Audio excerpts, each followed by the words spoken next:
Not long ago I resigned from a club I had joined a quarter of a century earlier.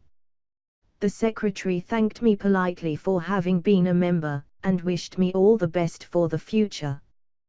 There were no threats or insults, and certainly no demand to go on paying a share of the costs of the club, rent, rates and the pension obligations of staff, after I had gone. Leaving the European Union is a different matter. Not only are we expected to continue paying our portion of its future pension liabilities, which may be as much as £10 billion, as well as a ransom payment of untold billions, we are also being constantly lectured to and harried and abused by Brussels panjandrums. I've no doubt millions of my fellow countrymen share my amazement at the tone of these admonishments, which resembles that of a strident, ill-tempered teacher dressing down an incorrigibly disobedient pupil. The extraordinary thing is that while our accusers are unremittingly rude and overbearing towards us, our own negotiators led by the Brexit Secretary David Davis are unfailingly well-mannered and accommodating.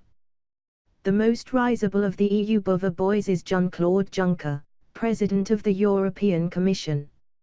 Last March, he boasted that no other country would want to leave the EU having seen how harshly Britain had been punished. From the more sinuous and intelligent Michel Barnier, the EU's chief negotiator, we have had multiple threats. Earlier this month, he said he wanted to use Brexit to teach the British people and others what leaving the EU means.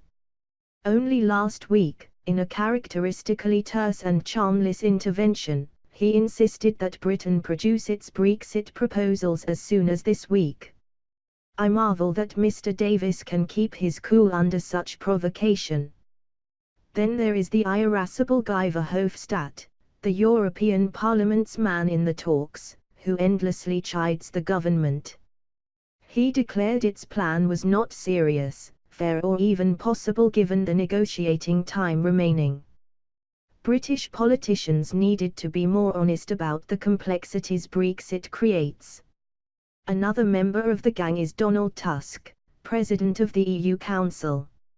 In an unusually constructive statement on Tuesday, he said he was cautiously optimistic about the progress of talks.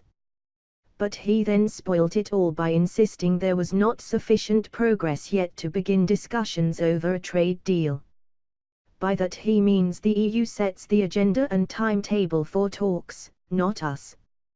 Brussels high-handedly refuses to discuss post-Brexit trade arrangements until the government has agreed to a ransom payment, and offered acceptable safeguards about the legal status of EU citizens in Britain and the border between Northern Ireland and the Irish Republic. Let me observe in passing that, with the exception of Mr. Verhofstadt, none of these gentlemen has been elected to their powerful jobs. And yet they treat our own elected representatives, from Theresa May downwards, with less grace than is due an incompetent parish councillor. Isn't it a strange sort of negotiation when one side continually threatens or abuses the other while maintaining that it, and it alone, has the right to decide how talks between the two parties should proceed?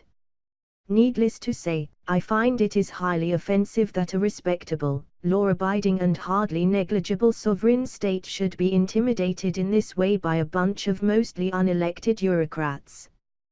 But even more than feeling anger, I am grieved by this aggression.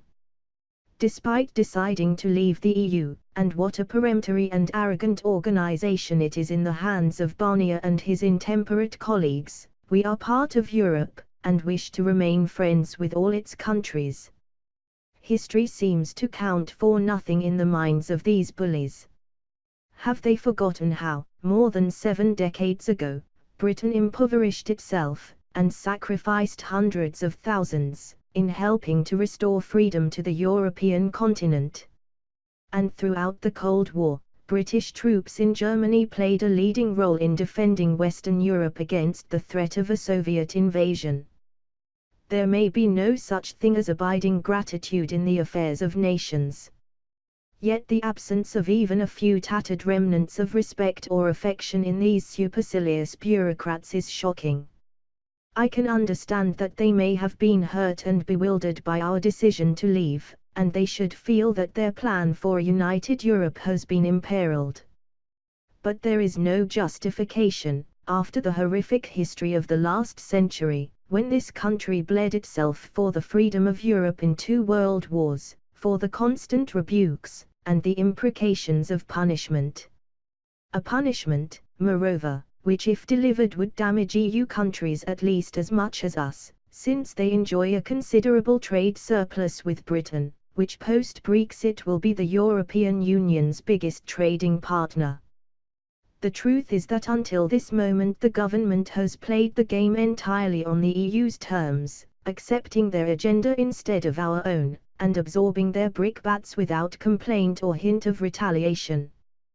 But if the European Union continues to be stubbornly unreasonable after Mrs. May's conciliatory speech in Florence last Friday, the government should consider breaking off negotiations and, as the leading Eurosceptic Ian Duncan Smith puts it, call the EU's bluff on trade.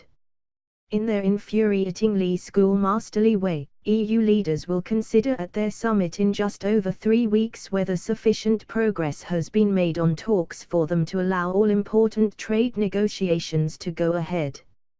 If their answer is no, the government should walk away for the time being in order to let the repercussions of the EU's domineering approach sink in. It may begin to dawn on them that they have at least as much, if not more, to lose.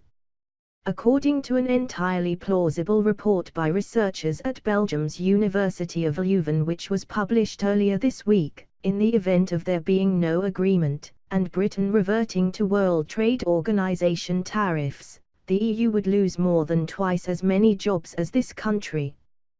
They reckon the return of tariffs to goods and services would cost just over 500,000 British jobs, and more than 1.2 million jobs in the remaining 27 EU states. I hope there will be a deal, but not at the expense of this country being humiliated at every turn, and forced to stump up an extortionate amount of money in return for access to the single market. The more that I see of the EU and its institutions, the gladder I am that we are leaving this dysfunctional club. I'm sure the rudeness and bullying of overmighty EU bureaucrats will have confirmed most leavers in their views, and converted not a few remainers. In a mammoth speech on Tuesday extolling the virtues of a united Europe, despite most Europeans not wanting such an eventuality, President Macron of France suggested that Britain might want to rejoin a reinvigorated EU. It's kind of him to think of us, but, on the basis of the appalling record of Brussels satraps over the past few months, it is an offer we will just have to refuse.